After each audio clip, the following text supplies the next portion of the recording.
Welcome to another part of my bookshelf tour.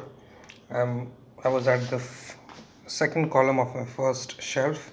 This is my bookshelf, and here is the first shelf, and here's the second column, which I covered to a great extent in my last video.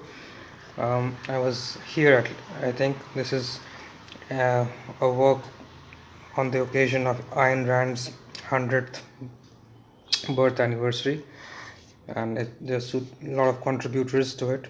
Not a very interesting book. This is Lectures from Colombo to Almora by Swami Vivekananda, the famous Hindu philosopher, who, when he returned from America in 1897, toured on the whole of India and gave these lectures. These are mostly lectures which praise the ancient Indian ideals and thought, Hindu thought, while at the same time he was very critical of the slavish nature of Indians at the time of British India.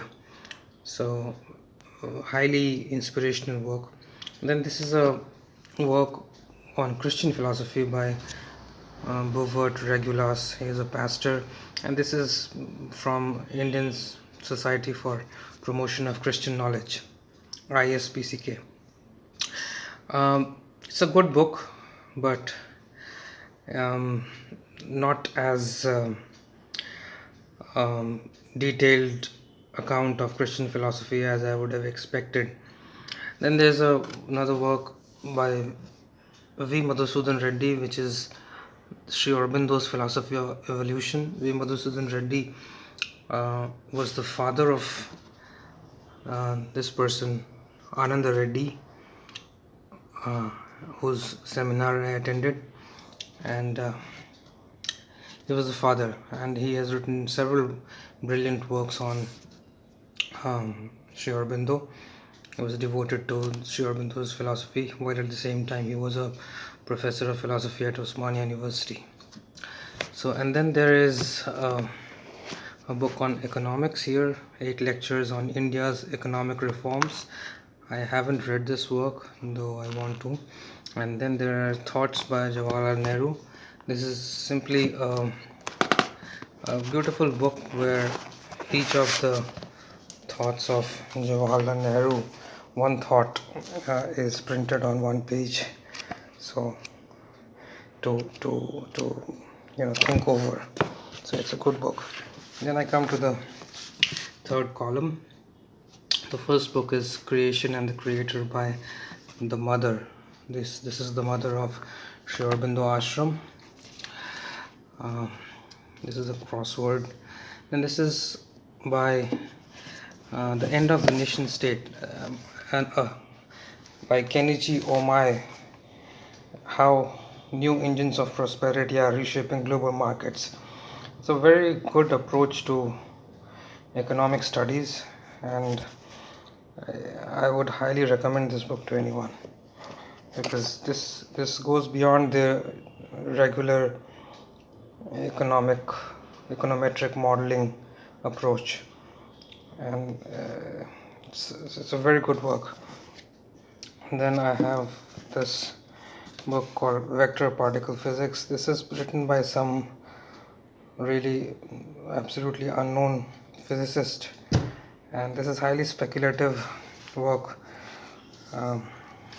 about how the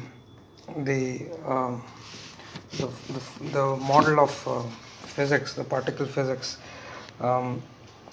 is not consistent. So he is trying to bring a consistent model.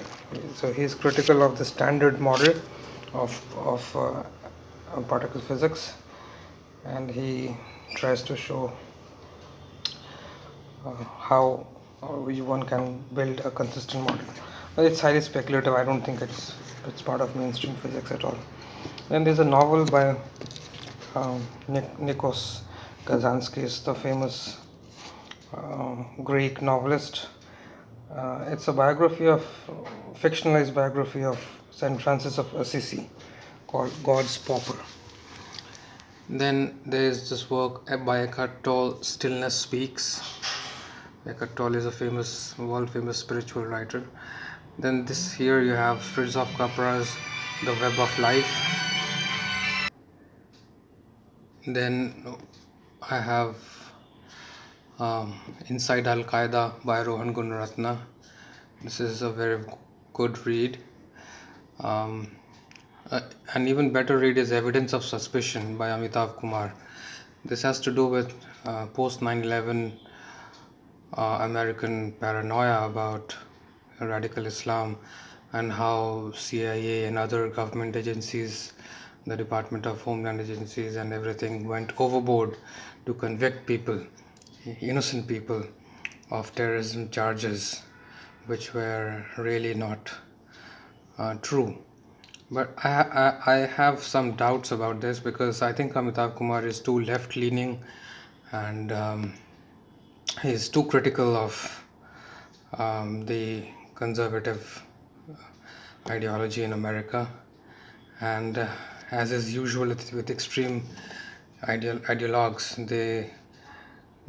these highly liberal people, they tend to completely ignore the legitimate fears and suspicions that people have. So, but otherwise, it's a very well written book. Then this is a classic by Thomas Hobbes, The Leviathan. This is a book on economics by an obscure guy.